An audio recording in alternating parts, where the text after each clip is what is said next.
Across the tropics, things are ramping up. As in the Atlantic, you have Invest 92L and Invest 94L now, slowly but surely organizing and developing, potentially bringing big impacts for the Lesser Antilles. In parts of the Central Pacific, Hawaii absolutely needs to start paying attention, as we now have tropical development going on over there, and a tropical storm or hurricane could be impacting the Hawaiian Islands for the first time in a long time in a direct way. And in this video, we are going to be going over everything you need to know about all of this tropical chaos. So here's the situation we have for you, ladies and gentlemen. We have Invest 92L and Invest 94L going on in the main development region in the Atlantic, currently taking its time, slowly organizing and developing for both of these systems. We're going to be talking a lot about that today. And we also have Tropical Storm Lala that is currently in the Central Pacific that could bring some pretty significant impacts to Hawaii. So we're going to be talking about all of these things for you guys right here. But with that being said, we're going to go ahead and start with the National Hurricane Center. So here is their latest we got for right here for parts of these main development region. We're going to start here first, and then we're going to shift over to the Central Pacific. But here's what we have for Invest 92L. Showers and thunderstorms are showing signs of organization in association with a tropical wave located about 1,000 miles east of the Lesser Antilles. This system will likely become a short-lived tropical depression during the next day or two as it moves westward across the tropical Atlantic. However, by late Friday, the system is expected to move into a region of strong upper-level winds and dry air, which should end its opportunity for development. Interests in the Lesser Antilles should monitor the progress of the system, as gusty winds and areas of heavy rain are possible Friday night and Saturday, regardless of development. 80% chance of development in the next 48 hours, 80% chance in the next 7 days. So that's what we have going on for Invest 92L. Here is Invest 94L for you guys. A tropical wave located a few hundred miles south-southwest of the Cabo Verde Islands is producing disorganized showers and thunderstorms. Environmental conditions are forecast to be generally conducive for gradual development, and a tropical depression could form late this week or this weekend while the wave moves westward or west-northwestward across the eastern and central tropical Atlantic. 30% chance of formation in the next 48 hours, 50% in the next 7 days. So that's what we have going on in the Atlantic at this current time, according to the National Hurricane Center. Let's shift over to the Central Pacific and talk about Lala right here.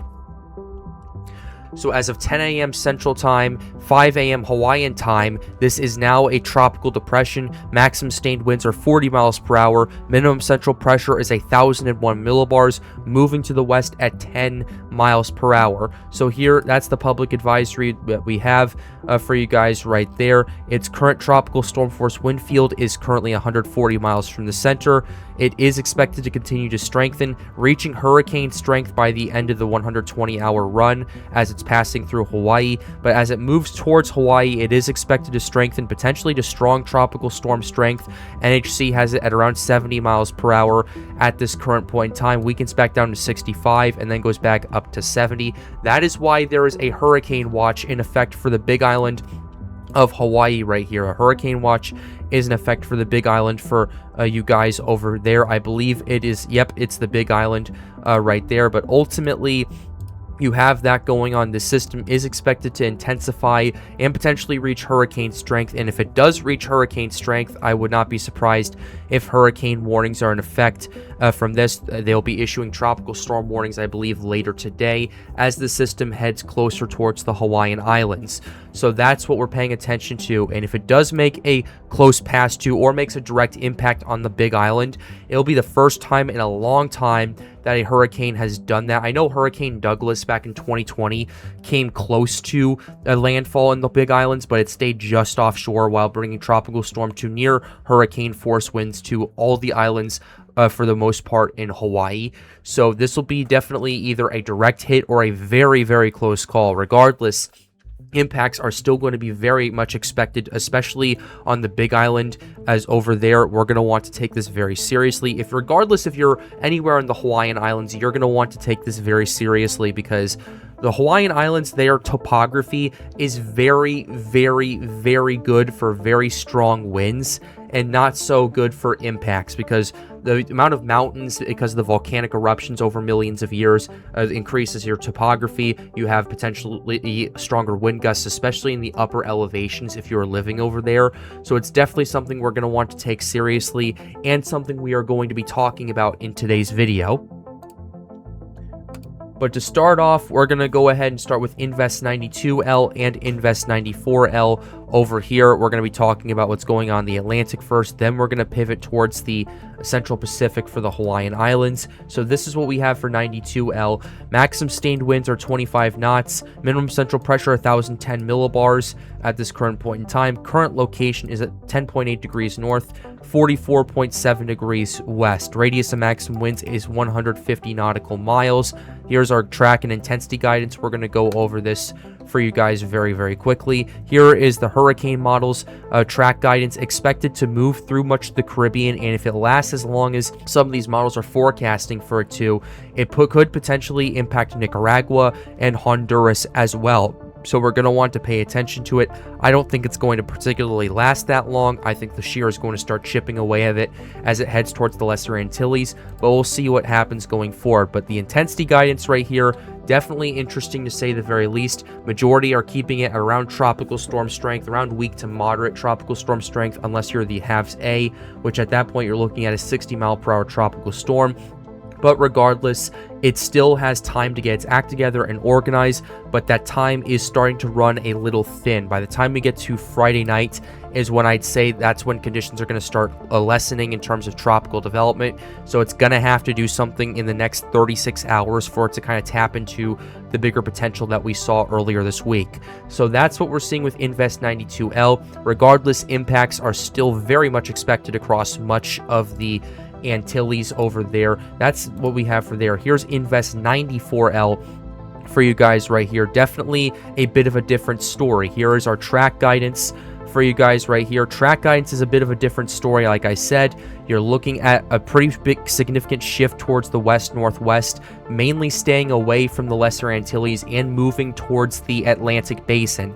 That's going to be key if the system wants to organize, develop, and strengthen, because the Atlantic Basin has much better conditions than the Caribbean does. Caribbean, you're battling a lot of shear, you're battling a lot of dry air. The Atlantic Basin, by the time this system moves over there, is going to have a lot less shear and a lot more moisture to work with, especially if the system keeps producing convection and all of that. But you still could see some impacts, according to some of these hurricane models, in the Leeward Islands or in the Virgin Islands a week out, according to some of the UK models and a few other ones as well. So we're going to want to keep an eye on that one as well. Here is our intensity guidance.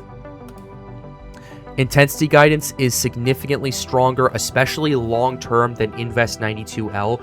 Majority of it keep it around moderate tropical storm strength, although strong tropical storm strength is definitely becoming increasingly more of a favorite from what I've seen. But ultimately, the main point of this is that Invest 94L has a much longer clock and has much more time to get its act together, organize, and potentially develop. So it's going to have a lot more time to do that, a lot more time to potentially strengthen, especially if it heads towards the Atlantic Basin, where the conditions are going to be better in that region. So with that being said, we're going to go ahead and shift over to our ensembles and then our operational, and go from there to talk about conditions.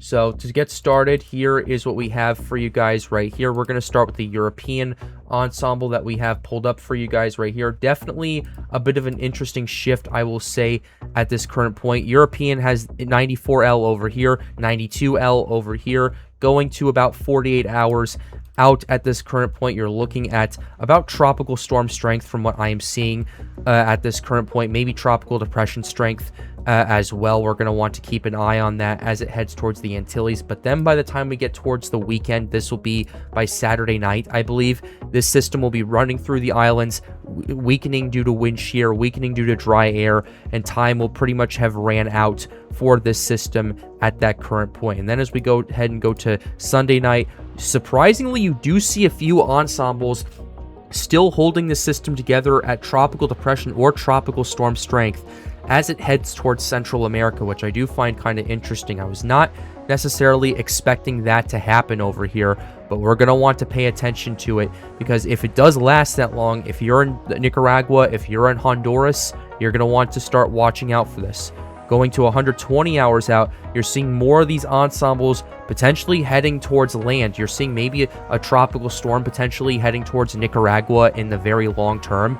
If the shear holds together and the shear remains a big problem, I don't necessarily see that happening. But if you have a situation where the wind shear weakens even just a little bit and it retreats a bit further up to the north, you do see a scenario where that starts to play out, and I think the European ensembles are picking up on this pretty clearly. In terms of Invest 94L, definitely some interesting things are going on with that as well, going at the 0Z runs. Not as strong as what we were seeing previously on the European, but looking at the Hurricane runs, it's definitely kind of been making up for it. Keep in mind, those Hurricane runs are also the 12Z. What I'm showing you with the European is the 0Z. The European 12Z is not out yet, so until that comes out, I can't really show you what the European is doing with that, so I do apologize for that.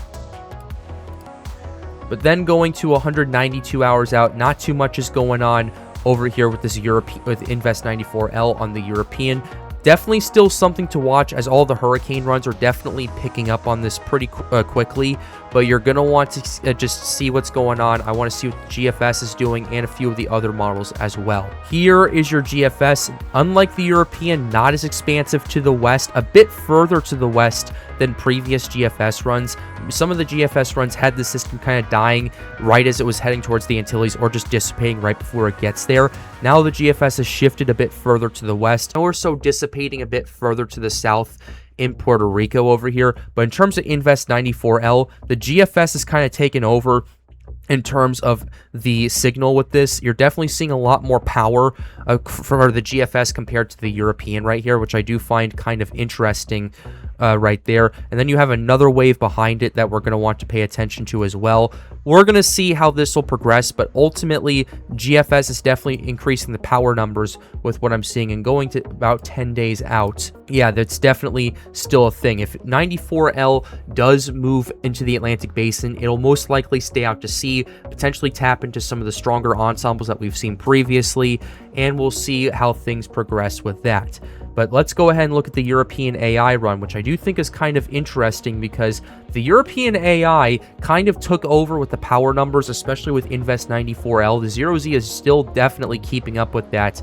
Looking at 989, 990, 996, 999. Looking at more of those power numbers compared to what we're seeing with the operational Euro, which I do find kind of interesting, especially considering that the AI runs both last year and this year have definitely had a better track record in regards of tropical development, which is definitely an intriguing thing to say for itself. And then the AI run is picking up on another signal a bit further to the east, as a matter of fact, where you're looking at maybe a potential tropical storm at this current point out right here. When does this come off the coast of Africa, just for my own curiosity?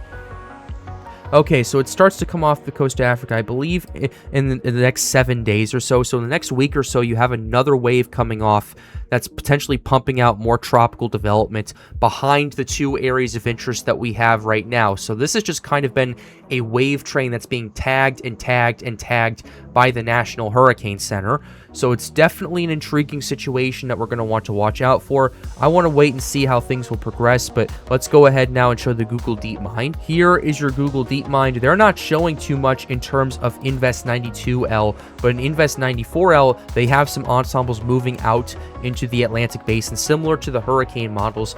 And the models that do come out here, not as expansive as what we saw yesterday, but you are seeing the systems that do have it developing. You start seeing those ensembles really bringing up the power numbers in particular. You're looking at a pretty strong signal. It's not as consistent as what we saw previously, but the systems that do want this developed are showing a lot of power right here. So it is an intriguing switch from what we saw previously. Before, we were seeing a lot more ensembles, not as much power. Now we're seeing more power, just less ensembles. I want to wait an extra day or so to see how things will progress, but ultimately that's kind of what we're seeing with the deep mind. Let's go ahead and look at the GENC. GENC, most conservative model, not showing too much, but it is picking up on this one signal that's coming out in a week or so off the coast of Africa. We'll have to see how that pans out. I'm not going to entertain it too much at this current point in time. I'm just looking at this and seeing what's going on. So with that being said, we're going to go ahead and switch over to the operational runs. Then we're going to get to our conditions in the Atlantic. So this is what we have with the operational runs right here. This is the latest that we got. According to the European right here, this, at least Invest 92L, is moving pretty slowly towards the Lesser Antilles, moving over the islands at that current point in time. The signal does kind of stay together, albeit it remains an open wave, before moving into parts of Central America and dissipating or moving into the Eastern Pacific from that current point. In terms of Invest 94L, the Europeans definitely been showing a bit weaker of a signal over here compared to what I've seen previously.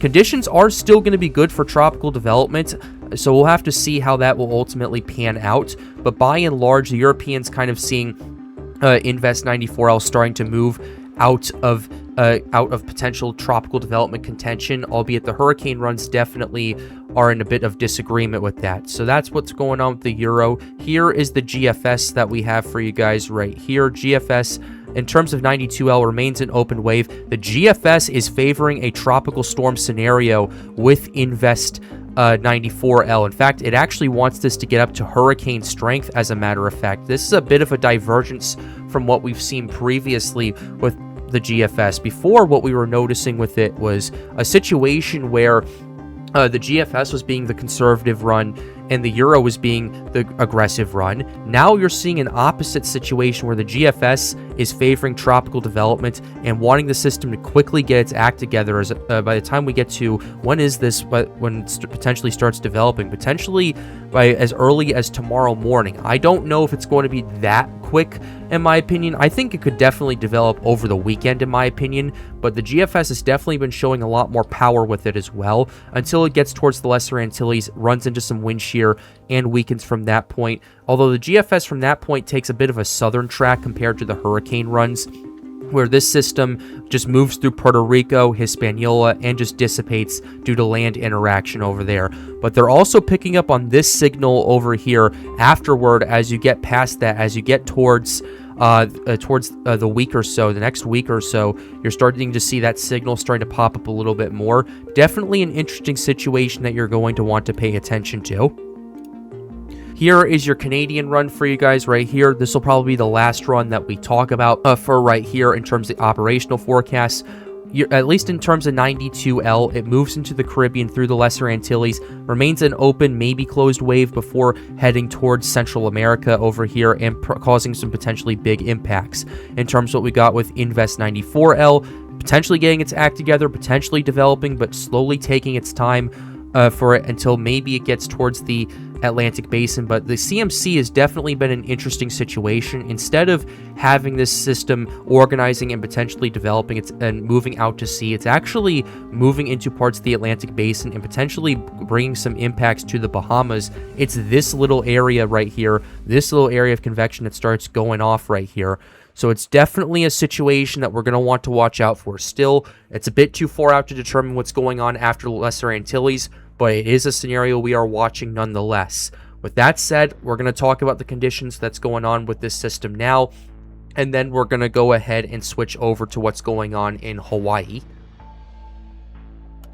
Starting off with our water temperatures right here, this is the situation that we got across much of the Atlantic over here. We're going to go ahead and refresh the page. Look at where Invest 92L is right now. It's an area of about 27 to 28 degrees Celsius water temperatures.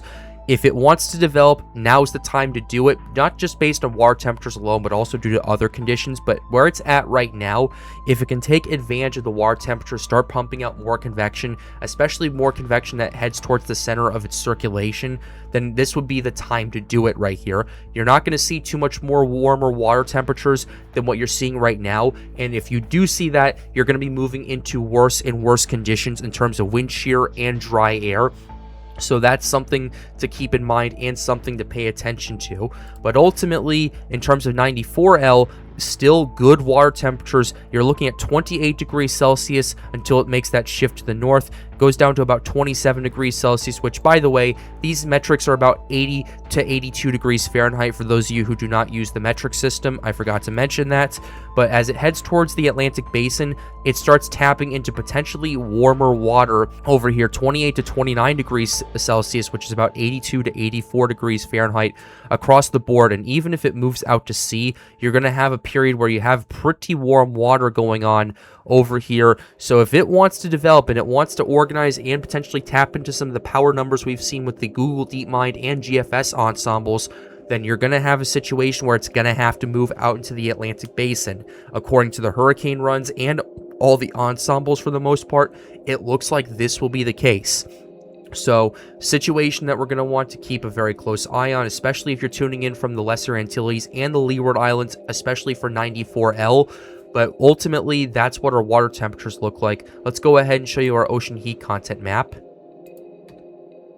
So here is your OHC map for you guys right here. This is what we have based on what we have from the NOAA website, where Invest 92L is about 50 to 75 OHC. Again, gonna want to take advantage now rather than later. Invest 94L has a lot more time to work with. You're looking at 25 to 50 OHC.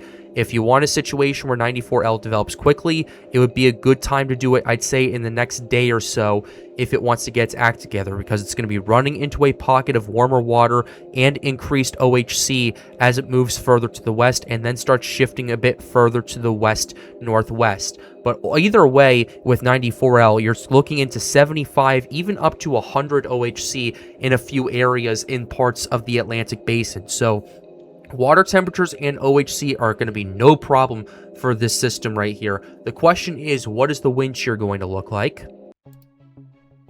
And for that, we can pull up the European 0Z forecast once again. Here is your 200 to 850 millibar winds right here. This is what we got for you guys across much of the Atlantic Basin. Let's go ahead and get started. You're looking at wind shear. Yeah, you're looking at Invest 92L. Gonna start battling some more wind shear, especially in the next 36 hours or so. By the time we get to around tomorrow morning, tomorrow afternoon, more wind shear is going to start battling it, and it's going to kind of be into a more unfavorable environment. But behind it, with Invest 94L, it's a very favorable environment, especially as this wind shear lifts further up to the north over here. And then as it starts moving further to the west, it's not going to have that much of a wind shear problem, especially going on. And then as we go ahead and go to 99 hours out, this will be in the next 4 days or so. I believe this was, at least in terms of the time that I'm seeing on the screen, this will be on late Sunday night. At that point, the wind shear across much of the Atlantic Basin and this wind shear belt pretty much breaks up, and you're decreased to about 25 knots or so. But as you start getting to the Atlantic Basin, you do see a situation where there's less shear for this system to kind of battle. And yes, there is a little bit further to the east over here, but as you get further to the west, or if you even move further up to the north over here, you're looking at less wind shear overall to battle with. And that's a situation we're going to want to watch out for, especially as we go to 9 days out. This is August 21st. At this current point in time, the Atlantic Basin calms down in the wind shear, and if it moves further up to the north, it's going to have better conditions. If it moves further to the west, like the Canadians forecasting, it's going to be having better conditions. So we're going to want to pay attention to it, and we're going to want to see how things will pan out. But the wild card is going to be the moisture component, because the Sahara air layer, while it is decreasing more and more each day, it's still persistent across the main development region. In terms of Invest 92L, initially it's not going to have too much of a problem. It's more so going to be the wind shear. But by the time we get to 48 hours out, by the time we get closer towards the Antilles over here, you're going to have a situation where the dry air just starts to take over. And unless the convection, and unless there's more moisture in this pocket right here, and unless the convection produces more moisture over here and it kind of consolidates in that pocket, it's not going to see too much of a situation where it's going to be long lasting. But what I will say, though, is that pocket moves all the way through the Caribbean and moves into the Central American region right there. So it's definitely a scenario where if you're tuning in from Honduras and Nicaragua, keep an eye on this, because even if this doesn't develop, it's still going to bring some pretty significant impacts, particularly flash flooding. And I know there's a lot of mountainous regions in that part of the Central American Isthmus over there, so we're going to want to watch out. But we're also going to want to watch out for what's going on with Invest 94L. There is a little bit of dry air to the north of this that we're going to want to pay attention to it. But ultimately, what we have going on right here is you're seeing low wind shear, and if the system can pump out more convection and more moisture around, especially the center of its circulation, you're going to see a scenario where this system could start getting its act together rather quickly, kind of what the GFS was forecasting for. We're just going to have to see how things will pan out tonight and tomorrow with Invest 94L. And then it starts heading towards the Atlantic Basin. You're looking at more mixable dry air over here across parts of the Atlantic Basin. You're looking at more mixable dry air. You're seeing more moisture starting to encompass a lot of these areas right here. It is a mixed bag, yes, overall, but it is a manageable mixed bag according to what I am seeing right here. So we're going to want to watch out for it and kind of wait and see how this will evolve, especially in the next 24 hours. In terms of Invest 92L, this system is going to have probably 36 to 48 hours to get its act together for it to develop, but we'll keep you updated and we'll keep an eye on it, especially as this gets closer towards the Lesser Antilles. But another big threat we are watching for, like I've mentioned before, is Hawaii. So let's go ahead and start talking about what's going on over there for our folks in that region. For that, here is Tropical Storm Lala right here. This is our track models, and these are our intensity models right here. Definitely something to watch out for. Track models, definitely interesting. The majority of them do keep it further to the south, away from the Hawaiian Islands. Although the HMON and the H-Wharf, or I believe this is the Halves A, one of those two runs does have it favoring hitting the Big Island, potentially bringing some impacts to Oahu, Kauai, and a few of the other islands over here as well, especially closer to the coasts in those regions. If this is a scenario that happens with the HMON and the Halves A or the H-Wharf, you're going to have a situation where this will be the first time in a long time that either a strong tropical storm or hurricane impacts the Big Islands in a potentially big way. Because Hawaii is not tended to get strong systems. They're not known for their hurricanes or anything like that. The reason for that is because you have a very persistent high pressure system over the Eastern Pacific that kind of keeps things away from Hawaii, and you also have cooler waters in general in that region. This year has been a very different situation because of the insane El Nino we've dealt with. It's pumped up a lot more warmer water all the way to the Hawaiian Islands. I believe there are some areas around the Big Islands, and there's areas, I know I keep saying the Big Islands, there's only one big island in Hawaii, but the Hawaiian Islands. What I'm noticing around the Hawaiian Islands is water temperatures exceeding 27 degrees Celsius, especially further to the south, which would be about 80 degrees Fahrenheit for those of you in Hawaii. That's your magic number for some good tropical development. You're seeing quite a bit of that, especially around the islands, and it's definitely something that we are going to want to pay attention to. Another thing to watch out for is the intensity guidance as well, because intensity guidance is a bit split right here. You are seeing these pretty ridiculous numbers after it moves to the Hawaiian Islands. This is not going to be impacting the Hawaiian Islands over here. It's going to be this time frame where that does happen. You're still looking at strong tropical storm to Category 1 hurricane strength, potentially as high as 90 miles per hour according to the Halves B over here. But ultimately, it's a situation we're going to want to watch out for. Even if this is just a Category 1 hurricane, I say just in a very loose term right here, it's still going to be causing pretty significant impacts to the Hawaiian Islands because they're not used to tropical cyclones. They're not necessarily built for that. Topography is notorious for pumping out huge amounts of wind gusts from pretty significant windstorms, i.e. hurricanes, tropical cyclones, or high pressure systems. But ultimately, it is a situation that we're going to want to watch because of the potential intensity of this, and also the fact that Hawaii does not typically deal with tropical cyclones, so they're more prone to some pretty significant impacts, even from weaker storms, from what I have seen. So that's what we've seen with the track and intensity guidance in terms of what's going on. Let's go ahead and take a quick gander at some of our conditions to see how things will start pumping out and things will start panning out in that region. And for that, we're going to go ahead and shift over to the Central Pacific, we're going to go, because we're already starting to see that. That's the GFS. We're going to show you the European. We're going to show our conditions, because we talked about the water temperature. There's good OHC further to the south over there as well, but I want to look at our dry air aspect and our wind shear aspect to see how things are going. And based on what I'm seeing with the wind shear, from what I'm noticing with this, a lot of the big wind shear is further up to the north, which is why you're going to see Hawaii see some potential tropical activity right here, because you have favorable wind shear conditions. And a situation is playing out where, especially as this starts to make that turn towards the west, about, I'd say by this is tomorrow morning, early tomorrow morning. This will be late in the night tonight for Hawaii, but ultimately what you are seeing here is your wind shear is moving at an angle where it could potentially enhance the outflow, maybe catch some more of that into that flow right here, and potentially consolidate it and organize it at an even faster pace right here. And then as time continues to progress over here, you're starting to see that wind shear both weakening to the west and enhancing the outflow up to the north over here, which is going to allow for potentially hurricane strength scenarios right here, especially when you see that curve right here. This curve to the northwest is very, very concerning for me, for a multitude of reasons. Number one, if the system moves to the west or even west-northwest as it's approaching the Hawaiian Islands, the outflow is most definitely going to get caught into this right here, and it's at an angle after that where it could really enhance it. But I would not be surprised if this system gets its act together and then just starts quickly intensifying, even as it's impacting the Hawaiian Islands. Yes, the water temperatures are a little bit cooler over in that area, but when you have this angle right here, according to what I'm seeing with the European, that is a very scary situation that I am seeing, especially as it's so close to those islands. I would not be surprised if the system quickly strengthens based on that factor. But wind shear is just one half of the battle.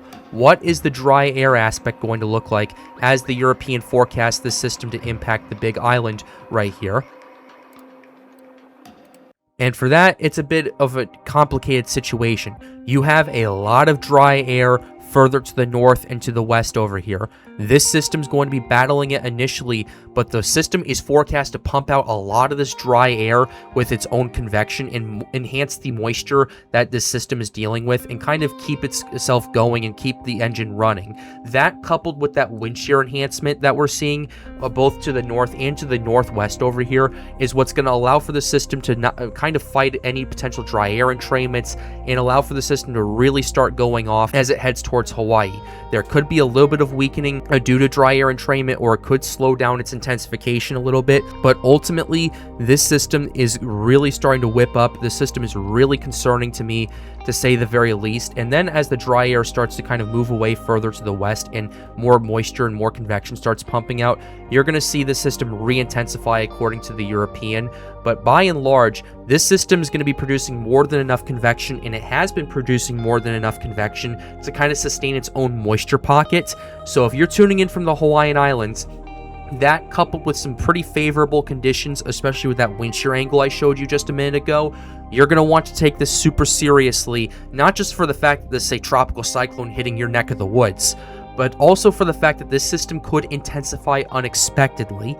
And for that, we're going to go ahead and close the video out right here. If you are tuning in from Hawaii, I would start preparing as soon as you can. You're under a hurricane watch. If you're in the Big Island, I wouldn't be surprised if we see tropical storm watches or warnings being issued. If you are tuning in parts of the other Hawaiian Islands as well, we're going to watch this for you guys very, very closely. But with that being said, we're going to close it out right here. Be sure to hit the subscribe button and like the video if you are new. The goal, as always, is to get more people engaged with weather. Feel free to join the Storms Unite Discord server. The link to that will be in the end screen. And with that being said, have a wonderful day, guys. Stay safe.